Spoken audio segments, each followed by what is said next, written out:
تو روس کے متعلق میں آپ کو بتانا چاہتا ہوں کہ یہ خیال دل سے مٹا دیں کہ یہ کمزور ہو گیا اور ٹوٹ گیا. یہ دوبارہ ضرور ابھرے گا. روس کے اندر وہ طاقت کی اکائیاں موجود ہیں جن میں دہائیاں بننے کی صلاحیت موجود ہے.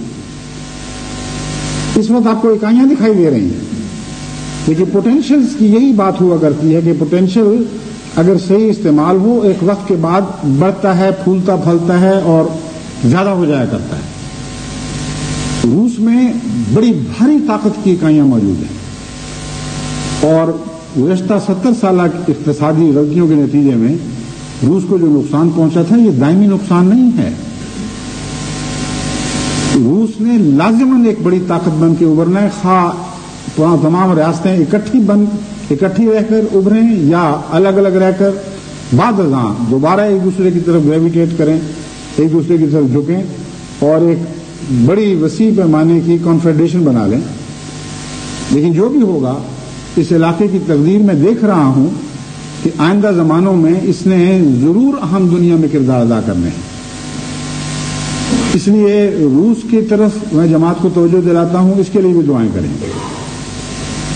کیونکہ اس سے پہلے جب کہ روس کا ہوا ساری دنیا میں پھیلایا جا رہا تھا اور مغربی پروپیگنڈے کے ذریعے اس کو دنیا کی سب سے بڑی انسان دشمن طاقت کے طور پر دکھایا جاتا تھا، اس وقت بھی یہ روس کا ہی فیض تھا کہ غریب ملکوں کو سانس لینے کی آزادی ملی. چھوٹے ہو کر بڑوں کو للکارنے کی طاقت تھی. یہ توفیق تھی کہ اگر ان سے ظلم ہو تو اللہ اعلان دنیا میں کہیں کہ ہم پر ظلم ہو رہا ہے.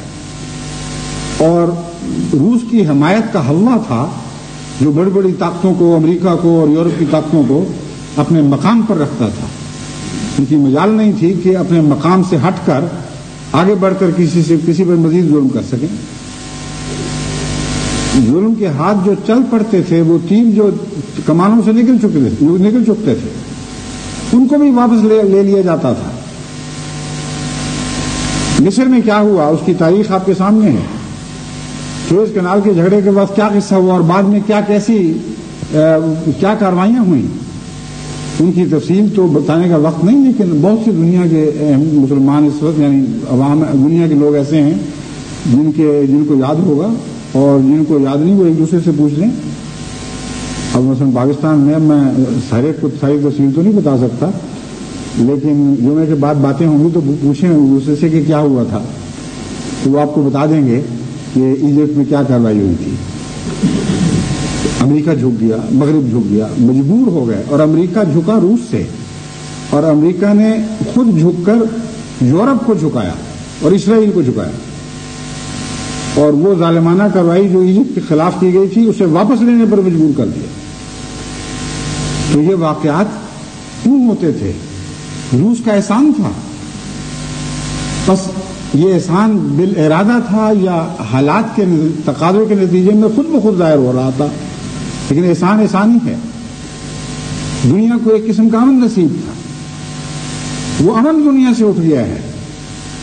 اس لیے اپنے اس محسن کو دعاؤں میں یاد رکھیں، دعائیں کریں کہ پھر خدا روس کو ایک عظیم طاقت بنا دے، لیکن ایسی طاقت بنائے جو اپنے ملک کے باشندوں کے لیے بھی بہتر ثابت ہو اور دنیا کے دوسرے ملکوں کے باشندوں کے لیے بھی بہتر ثابت ہو. یہ ایسی طاقت ابھرے جو اسلام کے اس اصول کو سینے سے لگا کر اٹھے کہ ہم نے عالمی عدل قائم کرنا ہے اور مظلوموں کی حمایت کرنی ہے اور نیکیوں میں ایک دوسرے سے آگے بڑھنے کی کوشش کرنی ہے.